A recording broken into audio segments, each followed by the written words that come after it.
The greatest fear that I have regarding the outcome for America of these disclosures is that nothing will change. Edward Snowden, the NSA leaker, worked for Booz Allen Hamilton. A private company, they're a defense contractor. 98% of the revenue comes from the government. He worked for a company called Booz Allen Hamilton, a large private American technology firm. One of the things that was privatized was collection of data. Do you know how many emails a day they collect? Just that one private contractor? 100 billion emails a day. In 2017, Booz Allen secured a $182 million contract to handle the reservation systems of 12 outdoor-centric government agencies. You cannot even get into Glacier this year in 2023. You cannot get into Glacier National Park without a reservation. That only goes through Rec.Gov. That means that Rec.Gov is getting $2 from every single car that goes in to Glacier National Park. Rocky Mountain National Park, same situation. Arches National Park, same situation. Now we're talking about $54 million in applications alone. Seek to recover hundreds of millions of dollars in illegal junk fees that have been charged by Booz Allen Hamilton. Reports in 2021 show Booz as a $7 billion company. It's no mystery why the decision was made to keep the Booz name far away from Rec.Gov, with their history of spying on American citizens. But if you do take the time to search Rec.Gov, you will find the name Booz Allen, directly followed by a disclaimer that they reserve the right to monitor you. We have previously reported this in another video, so for the basics of the issues discussed here, please refer to the linked video in the description. Let's now take a look at some examples of how Booz Allen's Rec.Gov is restricting access and profiting from visitors to national parks. Hi! Are you planning to visit Rocky Mountain National Park anytime from May 26th through October 22nd? If so, you are going to need two things. There are two timed entry permit options available, Park Access and Park Access Plus. To visit Rocky, follow these simple steps. Number 1, reserve your timed entry permit in advance online at Recreation.gov. What does this mean? Every time someone goes to Rec.Gov and purchases a timed entry permit to Rockies National Park, Booz Allen pockets $2. And that might not sound like a whole lot, but when you total that up with 4.5 million annual visitors, that equals $9 million from Rockies alone. Now let's take a look at Arches National Park. If you're planning to visit Arches between April 1st and October 31st, you'll need to purchase a timed entry ticket. Timed entry tickets will only be available online or over the phone from Recreation.gov. Purchase your park pass or pay the entrance fee when you arrive. So again, $2 from every one of these tickets goes straight to Booz Allen Hamilton, not to the national park at all. 1.5 million visitors, that equals $3 million in revenue going directly to Booz Allen. Let me be very clear, we want and do support our public lands and national parks. We have a reverence for these special places. But as we alluded to in our first video on Booz Allen, what we did not want to see was restrictions to public access and fees being collected that do not benefit our public lands. But this is what we have witnessed since Booz took over Recreation.gov. A couple quick notes that we need to discuss before moving forward. The Federal Lands Recreation Enhancement Act was put in place in order for our parks to set reasonable fees for public use to generate much needed revenue. While the federal government has spent billions elsewhere, our National Park Service has been terribly underfunded. In 2018, after years of the NPS successfully running its own reservation system under the public trust, that responsibility was contracted to Booz Allen for over $180 million. That alone could have went really far in supporting our parks. Since that acquisition, Booz has siphoned millions of dollars in junk fees out of public pockets through the reservation system. Nearly all reservations made through Rec.Gov include a fee. Those fees, we mentioned some of them earlier, do not go to the parks whatsoever. Instead, 100% of all of those fees, millions of dollars worth of fees, goes to Booz Allen Hamilton.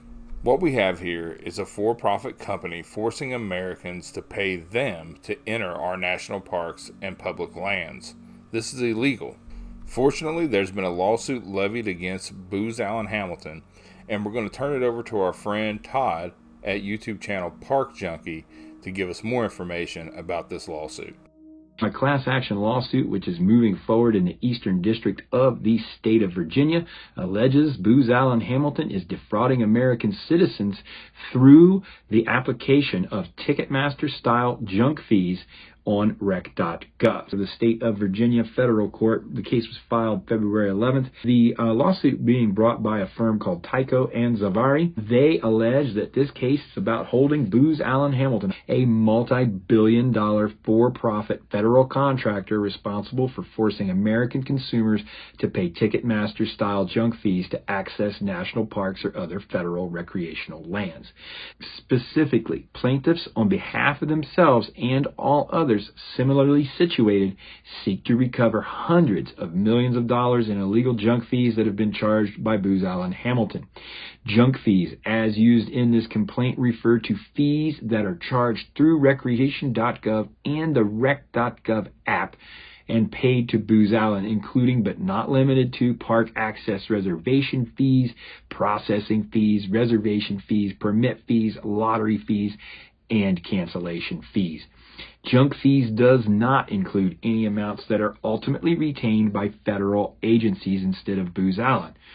So what they're saying right there is that the use fees, the actual permit fee that you're paying to the park, that's legal. But the fees that are being sucked off over here to the side in order to get the access to that permit are not legal. And this is great news. If this lawsuit succeeds, that would take away the ability for private companies like Booz Allen Hamilton to force us to pay them in order for us to access our national parks and public lands. Our channel, Park Junkie, along with several other channels, and with the help of organizations like the NPPA, have been doing what we can from our positions to build awareness, write letters to affect some change in this situation. So a big thanks to Todd from Park Junkie and everyone else. But as you may know, the reservation system isn't the only front in which there has been an effort to restrict public access to public lands as of late. In an unprecedented decision, filming and photography for commercial purposes was found to be outside the scope of protected speech under the First Amendment. It's important to note that this decision doesn't only affect professional photographers or content creators, because if anyone comes to the Great Smoky Mountains National Park and films a bear, and then later decides to post it to their TikTok or their YouTube channel to share with their family and friends, that legal activity then becomes illegal and punishable by a fine or jail time. Back in 2000, when legislation was first introduced dealing with commercial filming on public lands, film production required huge production teams, heavy equipment, and trampling of natural resources. This just isn't the case today. Today, an entire production can be created on a GoPro or an iPhone, both which can just be carried in your hand. This just does not apply to today's low-impact content creator or photographer.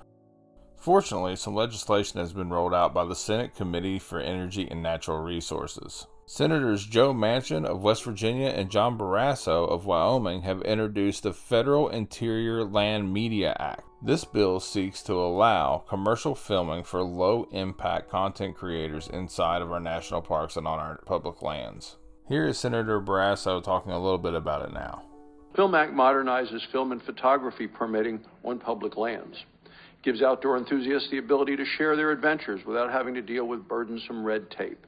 The Film Act is also a win for the First Amendment. It does away with the unconstitutional permitting scheme that requires permits and fees for some types of filming and photography content, but not for others. As we've hopefully conveyed, the issues facing our public lands is multifaceted.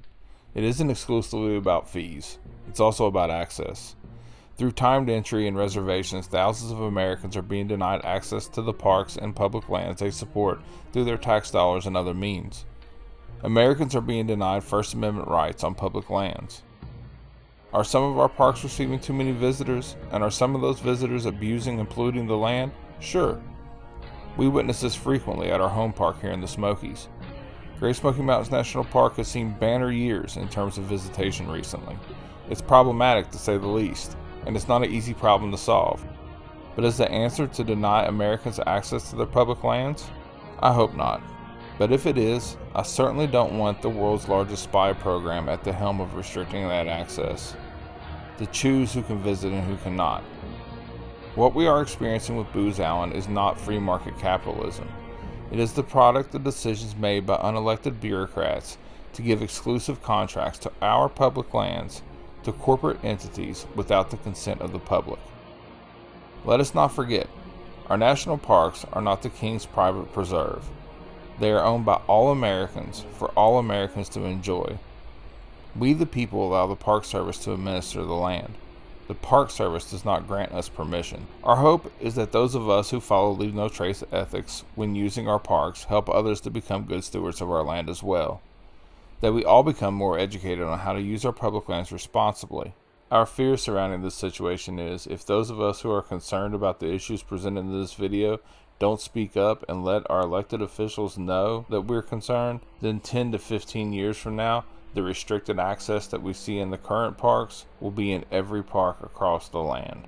And while I don't have a whole lot of confidence in elected officials actually representing their constituency, right now it seems to be our only course of action for those who are concerned. If you are like-minded on these issues, you will find several links in the description of this video to help you reach out to your representatives and senators to make your voice heard.